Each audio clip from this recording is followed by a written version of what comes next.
폭염에 이어 태풍까지 우여곡절 끝에 대원들이 조기 철수한 새만금 잼버리. 모레 서울 상암동 월드컵 경기장에서 K-팝 콘서트를 끝으로 대단원의 막을 내립니다. 공연에는 뉴진스 등 여러 K-팝 스타들이 출연할 것으로 보입니다. 자, 그런데 여기에 BTS도 함께할지에 관심이 집중되고 있습니다. 현재 BTS 멤버 가운데 진과 제이홉은 군 복무 중이죠. 여당에서 이들이 다른 멤버들과 함께 공연에 참여할 수 있도록 국방부가 지원해달라는 요청이 나온 겁니다. 들어보시죠. 국가가 어렵다. 이럴 때 BTS만이 저는 BTS를 비롯해서 우리 한류를 중심에서 이끌고 있는 우리 청년들이 나서서 이런 부분들을 그래도 무너진 국격을 회복할 수 있는데 아마 큰 역할을 할 수 있지 않겠나 생각을 해서 청소년들한테 희망과 또 치유의 시간으로서 이렇게 좀 할 수 있지 않겠나 생각을 해서 BTS가 좀 이번에 마지막에 11일 날 공연이나 이런 거에 가능한지 한번 타진을 해봤습니다. 자, 이에 대해 국방부는 소속사와 상의할 문제다, 이런 입장을 밝혔습니다. 국민의힘에서 나왔는데 실제 준비 중이신지 좀 어떤 입장이신지 궁금합니다. 그건 뭐 관련 부처 그리고 또 그 해당 그 연예인들의 소속사하고 같이 논의해야 될 사안으로 생각합니다. 자, 이런 주장에 BTS의 팬들, 아미들이 단단히 화가 났습니다. 이들은 한 커뮤니티에 올린 성명서에서 정부의 강압적 요구로 콘서트에 참여하는 건 민주주의의 횡이라면서 공권력 갑질이라고 반발했습니다. 잼버리 사태로 풍비박산난 국격을 되살리기 위해 BTS를 구렁텅이로 밀어 넣으려 하는 거냐면서 비판했는데요. 잼버리 파행 수습의 부담을 왜 BTS에게 지우냐는 겁니다. 자, 이렇게 논란이 커지자 성일종 의원은 자신은 BTS 병역면제 특례법을 발의한 사람으로 누구보다 BTS를 사랑한다면서 차출하거나 억지로 뭘 시키자는 건 아니라고 설명했습니다. 지금 군복무를 하고 있는 BTS의 두 멤버나 또는 앞으로 입대를 앞두고 있는 또 다른 BTS 멤버들에게 이게 압박으로 느껴질 수도 있다, 이런 지적들을 언론이나 팬들은 많이 하거든요. 저도 그 부분을 염려했던 부분이긴 한데요. 아마 소속사라든지 BTS 멤버들 또 BTS를 사랑하고 있는 많은 아미분들이 제가 국방에 있으면서 20대와 21대에 BTS의 어떤 역할, 국격을 상승시키는 문화의 아티스트로서 굉장히 큰 역할을 하고 있기 때문에 군의 면제를 통해서 국가의 기여도를 더 해주자고 한 사람이잖아요. 그렇기 때문에 아마 그 오해는 안 하실 겁니다. 국민의힘 김기현 대표는 당 차원에서 논의하고 답할 사안은 아니라며 선을 그었는데요. 군 복무 중인 멤버들까지 이틀 만에 공연을 준비할 수 있을지, 멤버들에게 부담이 되는 건 아닌지 여러 논란과 우려가 나오고 있습니다. 문체부와 주최 측은 오늘 콘서트 출연진을 공개할 것으로 보이는데요. 어떤 결정이 내려질지 궁금합니다. 나오는 대로 전해드리겠습니다. 자, 새만금 잼버리 이렇게 마무리될 때까지 여러 변수를 맞았는데요. 준비가 부실했기 때문이란 지적은 피할 수 없겠죠.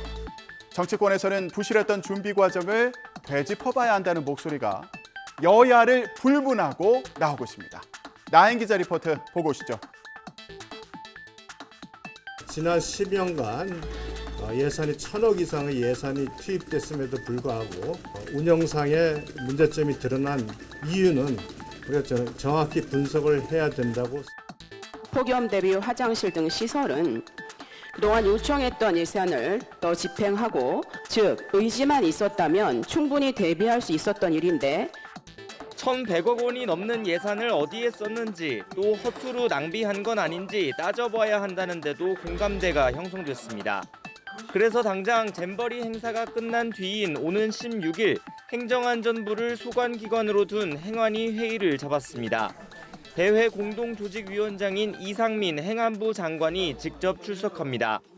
주간 부처였던 여성가족부를 담당하는 여가위도 잼버리 관련 현안 질의 일정을 조율하고 있습니다. 자, 그런데 여야 서로 방점은 다릅니다. 국민의힘은 민주당이 당내 위기를 모면하려 정치 공세를 편다면서 비판했는데요.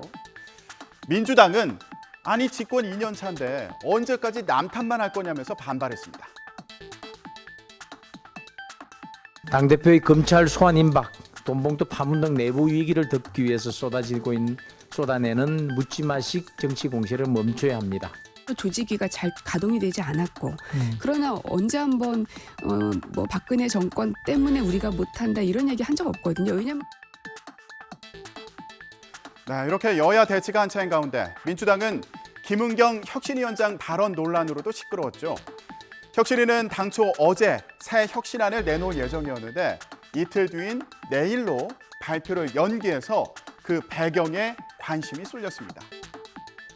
대의원제 개편에 대한 비명계 비판을 의식한 거라는 해석이 나오는데요. 이 대의원제가 대체 뭐길래 이런 논란이 있는 걸까요? 박규환 기자가 전해드립니다. 실제로 혁신위는 상대적으로 높은 대의원의 당내 선거표 가치를 낮추는 방안을 추진하는 것으로 알려졌는데 비명계의 반발이 만만치 않습니다. 상대적으로 신규 당원 지지세가 강한 친명계가 현역 국회의원과 지역위원장 등으로 구성된 대의원의 영향력을 줄이려는 것이란 지적이 나온 겁니다. 대의원제가 문제가 있어서 우리가 대선, 지선, 4.7 재보궐 3연패 했습니까? 도덕성 문제, 내로남불, 당내 민주주의 악화, 팬덤, 개딸 이런 거 아닙니까? 왜 그거는 아무 얘기를 못해요? 물론 당 주류는 이런 주장을 일축합니다. 60회가량 차이가 나는 대의원과 권리당원의 표 가치는 형평성 문제를 불러왔다며 바로잡을 때가 됐다고 반박하고 있습니다. 특히 당을 위기로 몰아넣은 전당대회 돈봉투 의혹 사건도 결국 대의원제의 폐해와 연결되어 있다는 입장입니다. 돈봉투 사건에 문제된 게 전당대회에서 대의원들의 표가 너무나 권리당원보다 비율이 높기 때문에 그런 부분들 조정은 좀 필요한 게 아닌가 생각을 하고 있습니다. 네, 이런 당내 혼란에 대해서 이재명 대표는 말을 아꼈는데요. 그런데 이 대표에 대한 테러 협박 이메일이 발송돼서 경찰이 수사에 나섰습니다. 이 대표를 상대로 살해와 폭발물 테러를 협박하는 이메일이 발송되면서 국회에도 비상이 걸렸습니다. 어제 국회 상황 보시죠. 이종원 기자가 다녔습니다. 어젯밤 국회 도서관. 퇴근 시간을 훌쩍 넘겼지만 335 모인 직원들 옆으로 무장한 경찰들이 수색 작업을 벌입니다. 방마다 다 들어가시는 거예요? 네, 들어가고 있습니다. 점검부까지 전부 다. 거기까지 전부 다 탐지기관이랑. 경찰은 만약을 대비해 이곳 국회 도서관부터 특공대 폭발물 처리반을 긴급 투입해 폭발물 탐지 작업을 벌였습니다. 다행히 위험물은 발견되지 않았지만 특공대 포함 경찰 30여 명과 탐지견 4마리가 5층짜리 건물 전체를 샅샅이 수색해야 했습니다. 일단 반 나눠가지고 이쪽 창고 다 끝났어? 예, 지하 1층 창고랑 전기실이랑 기계실이랑 다 봤어요. 지하 1층 다 본 거예요? 다 봤습니다. 문제의 이메일은 서울시 공무원 여러 명에게 발송됐는데 오늘 오후 3시 34분까지 이 대표를 살해하지 않으면 시한폭탄을 폭발시키겠다고 적었습니다. 폭탄의 설치 범위는 서울시내 도서관 반경 334m라고 적었지만 도서관을 특정하진 않았고 지하철에 폭탄을 설치했다고도 주장했습니다.